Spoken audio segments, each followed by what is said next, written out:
Hello students, today we are going to discuss about subject overview of general biochemistry. So इसमें आप पढ़ेंगे कि आप जनरल बायोकेमिस्ट्री में कौन कौन से सब्जेक्ट्स कौन कौन से टॉपिक पढ़ेंगे, right? So in units, so these are your units that you have to be learned, right, in this subject.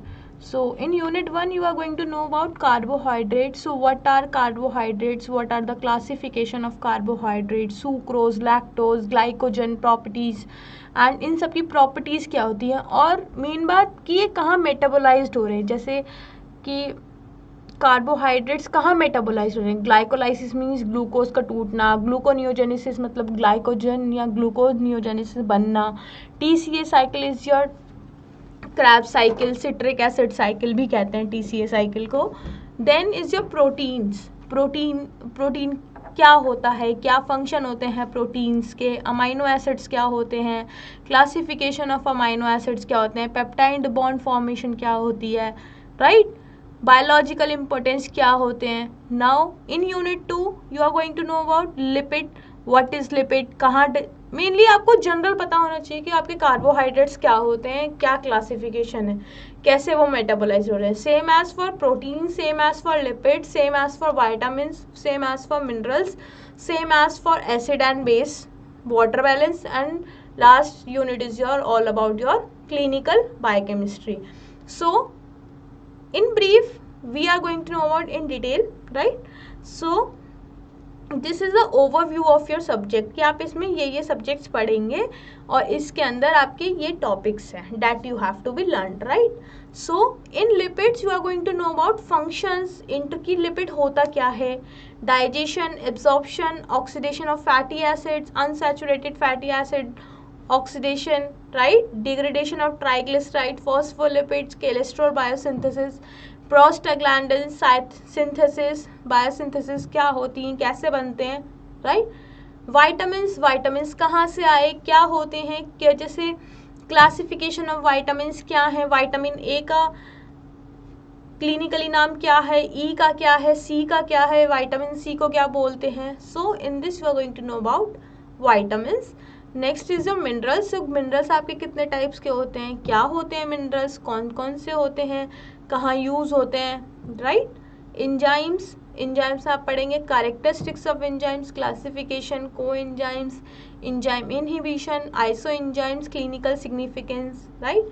In unit 3 you are going to know about acid base balance कि acid base balance क्या होता है, buffers क्या होते हैं, pH क्या होता है, राइट, बाइकार्बोनेट बफर सिस्टम क्या होता है, role of lungs and kidney, क्या रोल होता है एसिड बेस बैलेंस में इसका, right. Next is your water balance. In water balance you are going to know about water distribution की इंट्रासेल्युलर फ्लूइड होता है, एक्स्ट्रासेल्युलर फ्लूइड होता है, तो क्या होता है ये, right. Body water turnover, regulation of water balance, role of ADH, thirst centre, electrolyte balance क्या होता है, ऑस्मोलैरिटी क्या होती है, रोल ऑफ एल्डोस्टेरोन क्या होता है, रेनिन एंजियोटेंसिनोजन क्या होता है सिस्टम, एएनएफ क्या होता है. In unit 4 you are going to know about clinical biochemistry. So clinical biochemistry is your abnormal constituent of urine कि क्या यूरिन के हमारे कौन कौन से कॉन्स्टिट्यूएंट्स हैं, कैसे हम फिजिकली यूरिन है हमारा उसको जानेंगे कि क्या दिक्कत है, कि उसका कलर क्या है, उसकी स्पेसिफिक ग्रेविटी क्या है, राइट. केमिकल कैरेक्टरिस्टिक्स में हम उसके टेस्ट लगाएंगे कि कौन कौन से टेस्ट होते हैं. Normal level of blood constituent, electrophoresis क्या होती है, right. So now we will go in detail about these units, right. So in unit 1 you are going to know about carbohydrates. So what are carbohydrates? So basically carbohydrate is a biomolecule consist of carbon, hydrogen, oxygen, usually within hydrogen oxygen atom ratio of 2:1, and thus the empirical formula will be CnH2n where n is may be different from number. Mainly मतलब क्या होता है, कार्बो, car मतलब carbon, ओ मतलब oxygen, hydrates मतलब hydrogen, मतलब carbon के hydrates of carbon and oxygen, right, कि हाइड्रेट्स के हाइड्रोजन के हाइड्रेट्स कार्बन और ऑक्सीजन, राइट. सो इसमें आप देखेंगे हाइड्रोजन और ऑक्सीजन का जो रेशियो होता है वो ही कॉन्स्टिट्यूट किया जाता है आपके empirical formula. May be you will learn in your class 12 कि एम्पेरिकल फॉर्मूला कैसे, जैसे कार्बन का 12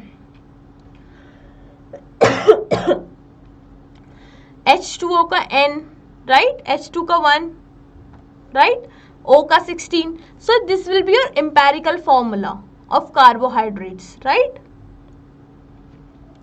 Now is the function of the carbohydrates. So what do you understand by this? So carbohydrates give us energy, as you all know, provide energy, supporting brain functions, aiding in digestion and crucial for maintaining physical performance and overall well-being. कि हम overall अच्छे रहेंगे, अगर हमें energy रहेगी तो हमारे सारे काम अच्छे से होंगे, right? So now is your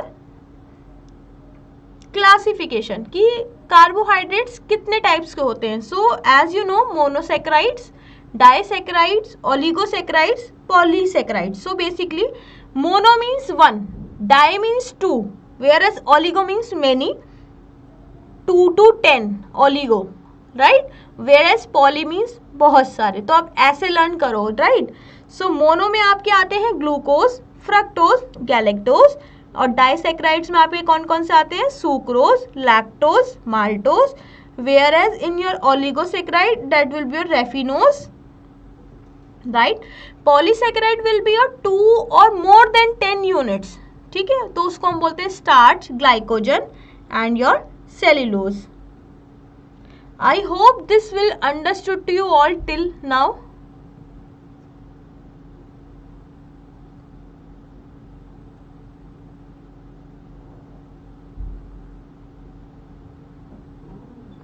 so mainly cellulose क्या होता है? It is the most abundant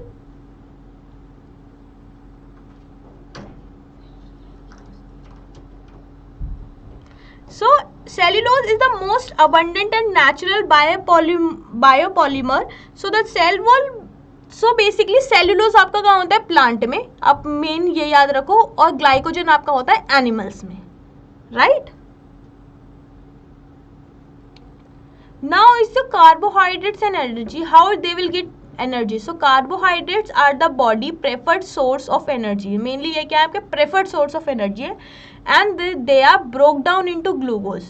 So mainly आपको, जैसे आपको चक्कर भी आते हैं, आपका ब्लड शुगर लेवल भी डाउन होता है, तो आप ग्लूकोज ही तो पीते हो क्योंकि आपकी एनर्जी डाउन है, राइट? सो आप ऐसे लर्न करो कि they are broken down into glucose. जब ग्लूकोज ही आपका टूट जाएगा तो आपको एनर्जी कौन देगा?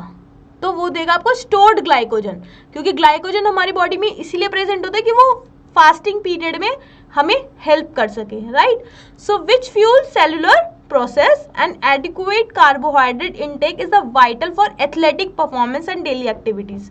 सो देखो, मैंने सेम बात समझाई कि अगर आप फास्टिंग के पीरियड में हो तो ग्लाइकोजन ही आपको मदद करता है, क्योंकि ग्लाइकोजन ही टूट के क्या बनता है? आपका ग्लूकोज, राइट? और अगर आप ग्लूकोज सफिशिएंट अमाउंट में ले ही रहे हो तो आपको कोई ऐसा इश्यू ही नहीं होगा. मेनली उन केसेस में होता है जिसका ब्लड शुगर लेवल लो होता है, चक्कर आते हैं जिसे, right? Now is your dietary source of carbohydrates कि हमें क्या क्या ग्रेन्स खाने चाहिए, pulses, fruits, vegetables, dairy products. तो ये आप सबको पता ही होंगे नॉर्मली कि कौन कौन से खाने से हमें कार्बोहाइड्रेट्स मिल सकते हैं.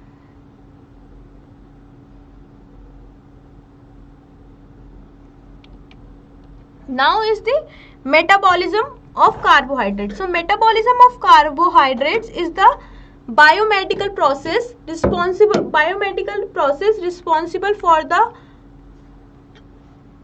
metabolic formation, breakdown and interconversion of carbohydrates in living organisms. तो इसका मतलब क्या है मेटाबॉलिज्म की? वो कहाँ एक केमिकल प्रोसेस चलता है हमारी बॉडी में.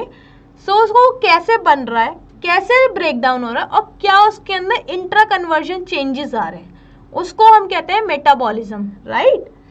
सो हमारे मेटाबॉलिज्म पाथवेज बहुत टाइप्स के होते हैं. जैसे first is your glycolysis, PPP, that is a pentose phosphate pathway, जिसको हम ये भी कहते हैं एचएमपी पाथवे भी कहते हैं, right? Glycolate pathway, glycogenesis, gluconeogenesis and citric acid cycle, in which you have to be learned glycolysis, gluconeogenesis and your citric acid cycle is very much important, right? So mainly glycogen, it is the production of ATP from the oxidation of glucose to pyruvate and lactate. तो क्या होता है, glyco means glucose और lysis means breakdown. Glucose का breakdown किस में होना, pyruvate में और लैक्टेट में, राइट. और ये आपकी कहाँ पे होती है, साइटोप्लाज्म ऑफ द सेल में होती है. ये जो रिएक्शंस जो चलेगी वो कहाँ चलेगी, आपके cytosol of the cytoplasm of the cell. Next is your citric acid cycle. Citric acid cycle के देखो 3 नाम है. क्रैब्स साइकिल भी बोलते हैं, ट्राई कार्बोक्सिलिक एसिड साइकिल भी, मतलब TCA साइकिल भी, सिट्रिक एसिड साइकिल भी और क्रैब्स साइकिल भी. सो इसका मतलब क्या होता है, जो हमारा ग्लाइकोलाइसिस से एसिटाइल को मिलता है हमें, वो ही ऑक्सीडाइज्ड होके कार्बन डाइऑक्साइड और वाटर में टूटता है एंड फिर वो रिलीज करता है ATP को. जो हमें ग्लाइकोलाइसिस से एसिटाइल को मिला, उसका फाइनल प्रोडक्ट हमें एसिटाइल को मिला, ये उसी को ऑक्सीडाइज करता है जिससे हमें मिलता है carbon dioxide and water with the help to release ATP. ATP को क्या बोलते हैं, adeno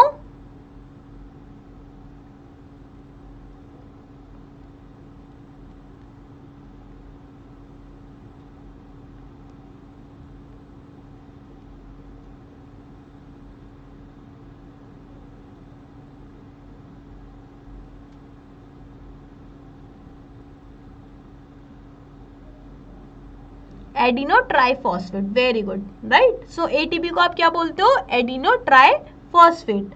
okay. So the final product of oxidative pathway for all the macronutrient metabolites and responsible for the energy to needs its complex organism. एक complex organism मिल जाता है. So now is a gluconeogenesis. So gluconeogenesis means glucose का synthesis from amino acids. So glucose are synthesized from amino acids, glycerols and non-carbohydrates precursors is called gluconeogenesis. कि उसी के glucose को ही दोबारा बनाना किससे, अमाइनो एसिड से और ग्लिसरॉल से और कोई नॉन अदर कार्बोहाइड्रेट प्रिकर्सर से, राइट. आई होप सबको समझ आ रहा है इतना.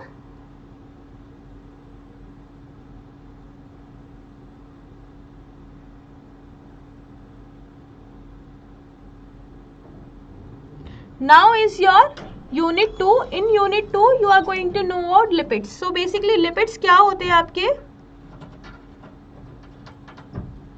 so lipids are the heterogeneous group of compound. ये कैसा ग्रुप है आपका, heterogeneous compounds, इसमें बहुत सारे टाइप्स के आपको मिलेंगे. Lipids may be defined as compound which are relatively insoluble in air. Obviously lipids means oil, तो आप उसको पानी में घोल दोगे नहीं, क्योंकि वो अनसैचुरेटेड हो जाएंगे, तो वो क्या हो जाएंगे आपके insoluble in water and but freely soluble in polar organic solvent. Polar organic solvent से मतलब आपका benzene, chloroform, ether, hot alcohol, acetone, इन सब में ये क्या घुल जाएंगे, right. So functions of lipid will be your storage from of energy को स्टोरेज करता है in the form of tri acyl glycerol, structural component of biomembrane, metabolic regulator, act as an surfactant, detergent and emulsifying agent, act as electric insulator in neurons, provide insulation against changes in external temperature, give shape and contour to the body, protect internal organ of providing cushioning effect. मतलब pads of fat, मतलब कहीं भी fat होता है, चर्बी जिसे कहते हो आप, right. Help in absorption of fat soluble vitamin A, D, E के, जैसे विटामिन हमारे आगे हम पढ़ेंगे कि विटामिन होते क्या है, उसके टाइप्स क्या है. तो अभी आप जानो जो फैट सॉल्युबल विटामिन है वो कौन कौन से होता है हमारे, A, D, E, K. Improve taste and palpability of food, मतलब टेस्ट को इनहेंस कर देता है, बढ़ा देता है टेस्ट को. Now is a vitamin. So what do you understand by vitamins.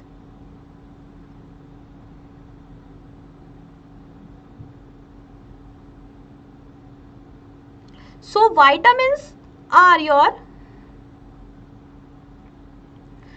organic compounds required in the diet in a small amount to perform a specific biological functions for normal maintenance of optimum growth, health and micro organisms और organisms. Means कि vitamin आपको कम मात्रा में चाहिए, लेकिन चाहिए वो आपको, right. That is important for your growth and your health, right. So mainly फिर अब आती है बात हमारे क्लासिफिकेशन ऑफ वाइटामिन। हमारे कितने टाइप के वाइटामिन होते हैं? 2 टाइप के होते हैं, वाटर सॉल्युबल और fat soluble. So mainly fat soluble में आपके 4 वाइटामिन आते हैं, जिसको हम विटामिन ए, डी, ई, के बोलते हैं। वेयर एज वाटर सॉल्युबल में आपके 2 आते हैं, बी कॉम्प्लेक्स और नॉन बी कॉम्प्लेक्स। शायद आपने टैबलेट्स वगैरह खाई हो तो वो बोलते हैं ना बी कॉम्प्लेक्स के टैबलेट्स दे दो, मेडिसिन दे दो, तो वो वही बात आती है, राइट। तो non B complex is your vitamin C and B complex will be divided into 2 part, that will be energy releasing और हेमेटोपोइटिक। हेमेटोपोइटिक मतलब जो ब्लड फॉर्मेशन करे, और वेयर एक होते हैं हमारे एनर्जी रिलीजिंग। एनर्जी रिलीजिंग में हमारे कौन कौन से आते हैं? Vitamin B1, B2, B3, B6, B7, B5, right. Whereas haematopoietic में आपकी कौन कौन से आते हैं? B9 and B12। Folic acid की टैबलेट्स देते हैं ना प्रेगनेंसी में, साइनोकोवैलामाइन भी देते हैं। So this will help in the blood formation. So fat soluble vitamins are also known as lipid soluble because they are availability in the diet and absorption and the transport are associated with fat. So mainly they are soluble in fats and कहाँ stored होते हैं? ये आपके liver में, right? Vitamins, fat soluble vitamins आपके कहाँ stored होते हैं? Liver में and your adipose tissue में. I hope this understood you all. Okay, now is a water soluble. The water soluble vitamins are heterogeneous group of compounds since they are chemically from each other and the only common characteristic is they are soluble in water. ये कहाँ share करते हैं? Water soluble है and most vitamins are excreted in urine. तो ये urine के through निकल जाते हैं, तो there will be no harm. So vitamin A का साइंटिफिक नाम क्या है? रेटिनॉल कहते हैं। Retinol, retinal and retinoic acid and E carotene भी बोलते हैं, जिसको बीटा कैरोटीन भी बोलते हैं, राइट। अभी आप ये पढ़ो, फिर आपको यूनिट वाइज वीडियो आपके LMS पे अवेलेबल है, उनको गो थ्रू करो। फिर आपकी ऑनलाइन क्लासेस में you can ask, if you have any doubt you can ask in your online classes, right. So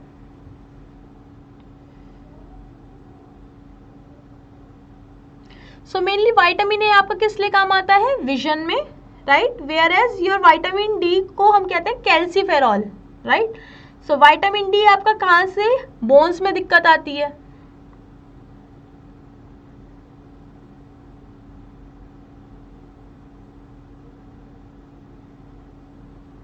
right.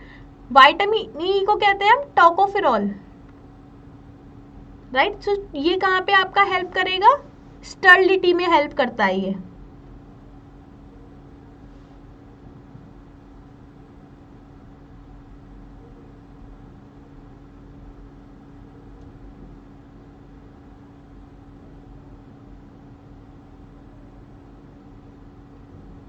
Vitamin C is और एस्कॉर्बिक एसिड। सो बेसिकली आप vitamin C से आपको कौन सी दिक्कत होती है? स्कर्वी,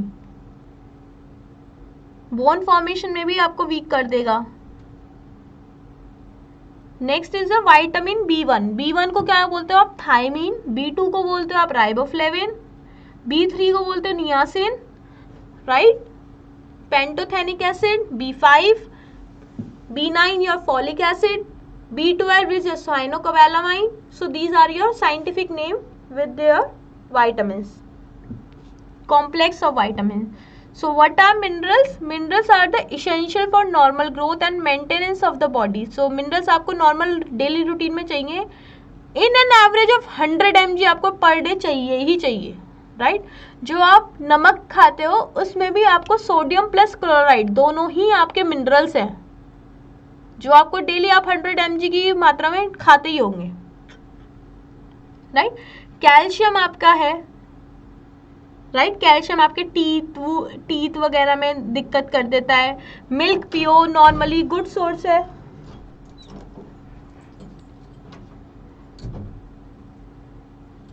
ऑस्टियोपोरोसिस, जैसे जैसे एज बढ़ती जाती है वैसे वैसे घुटनों में दिक्कत आने लग जाती है, बोन में दिक्कत आने लगती है। वैसे phosphorus will also help in your bone and teeth, right? Magnesium will occur in the cation body, as you know कि magnesium will be your intracellular cation, आपके inside the cells मिलेगा। intra means inside the cell, extra means outside the cell, right? So mainly this will be your CNS, जिसको depression, diarrhoea वगैरह ये चीज दिक्कत होती है ना, उनको काम करता है ये। Sulphur is your iron, iron आपके हीमोग्लोबिन में रहता है, right.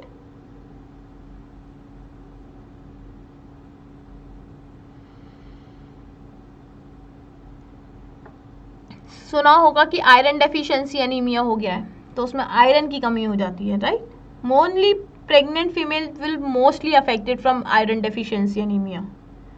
Copper, zinc, fluoride, selenium, manganese, sodium, chlorides, so these all are your minerals that have used in your routine life, right?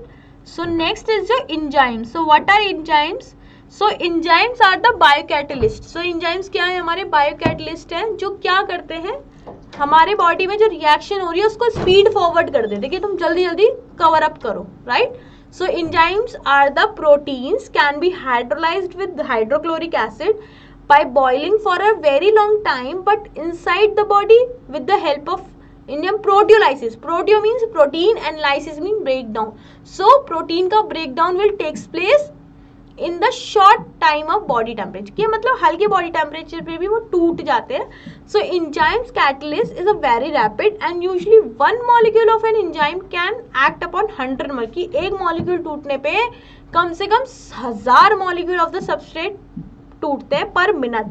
So lack of enzyme will leads to block in metabolic pathway causing inborn error of metabolism. So the substance upon which an enzyme act is an substrate. तो जिसपे वो enzyme act कर रहा है, जिस substance पे वो act कर रहा है उसको हम बोलेंगे substrate. Whereas your enzyme will convert the substrate will be a final product. तो अगर substance और substrate दोनों मिल जाएंगे तो वो क्या बना देंगे आपका final product. Next is your unit 3. In unit 3 you are going to know about, one more thing, classification of enzymes. So classification of enzymes will be your oxidoreductase. Oxy means oxygen and reduction मतलब oxygen का कम होना, reduction means down, right. Transferase मतलब एक group को transfer करना, इन्हीं के word से मतलब जानो, राइट. ट्रांसफरेज मतलब ट्रांसफर करना, वेयरएज ऑक्सीडोरिडक्टेज मतलब ऑक्सीजन का कम कर देना, मतलब catalyse oxidation of one substance with the simultaneously reduction of another substance और coenzymes, right. Transferase transfer of one group. Hydrolase enzyme can hydrolyse ester, ether, peptide, glycosidic bond की मतलब पानी से उसको हटा देना, पानी डाल दो वो वॉश आउट हो जाएगा. Lyase will be can remove a group from substance, कि लाइएज का मतलब कि वो उस ग्रुप को ही हटा देता, बिल्कुल अलग कर देता है. And break the bond of by mechanism, और फिर उसके बॉन्ड को तोड़ देगा, फिर वो हटा देगा. वेयरएज आइसोमेरेज आपका ज्योमेट्रिकली आइसोमराइजेशन कराता है, जैसे positional isomers of substrate, racemic, epimerase, cis trans, these. Ligase will be joint, ये एक तोड़ता है तो दूसरा जॉइंट, लाइगेज, तो कंफ्यूज मत होना, right. So the enzyme link between two substrate together usually simultaneously hydrolysis of ATP.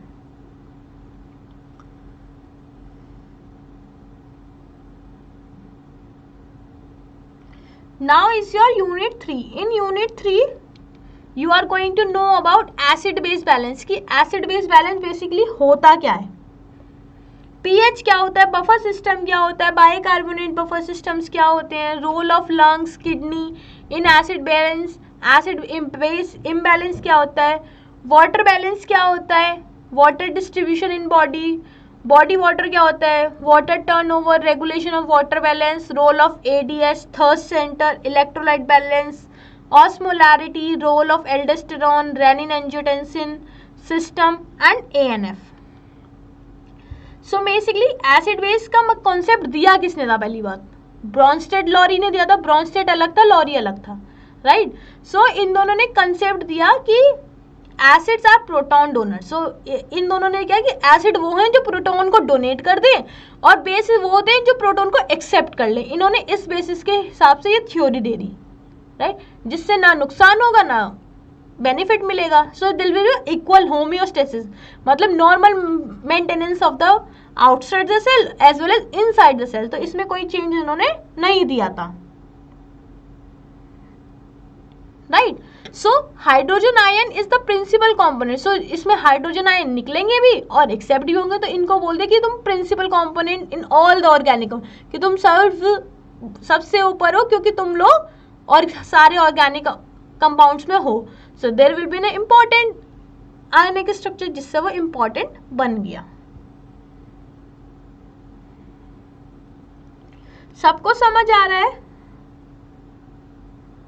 Okay.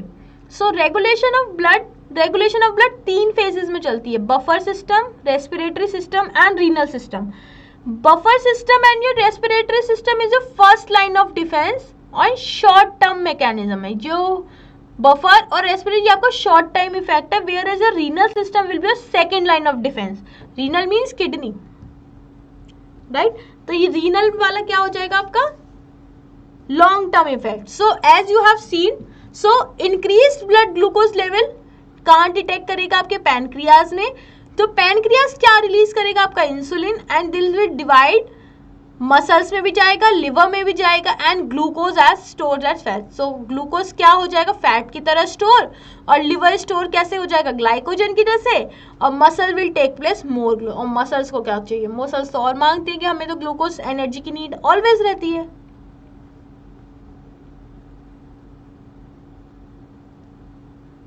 Now is your unit 4.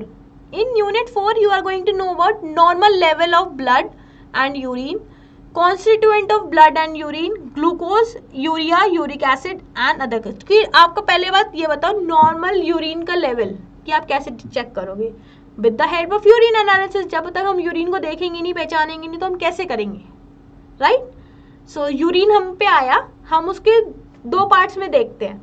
पहले हम उसका केमिकली और फिजिकली। फिजिकल में कि उसकी अपीयरेंस कैसी है, येलो है, डीप पिंक, डीप येलो है, पेल येलो है, ट्रांसपेरेंट है, क्या दिख रहा है आपको, राइट।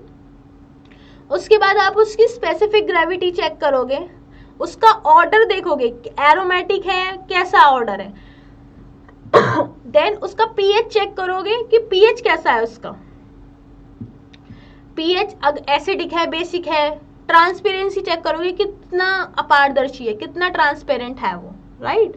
फिर आता है इसका केमिकल कॉन्स्टिट्यूएंट। केमिकल कॉन्स्टिट्यूएंट में क्या क्या चेक करते हैं हम, शुगर, प्रोटीन, कीटोन्स, ब्लड की अगर यूरिन में हमारे ब्लड तो नहीं है, कीटोन बॉडीज प्रेजेंट तो नहीं है। शुगर के लिए हम बेनेडिक्ट टेस्ट करते हैं, रिड्यूसिंग शुगर। कीटोन के लिए हम सोडियम नाइट्रोसाइड टेस्ट करते हैं। ब्लड के लिए हम हे सल्फर पाउडर टेस्ट यूज करते हैं कि अगर उसमें सिंक कर गया वो पाउडर, तो बाइल सॉल्ट्स के लिए Hay sulphur powder test use करते हैं। So these are the different test that we have do, right.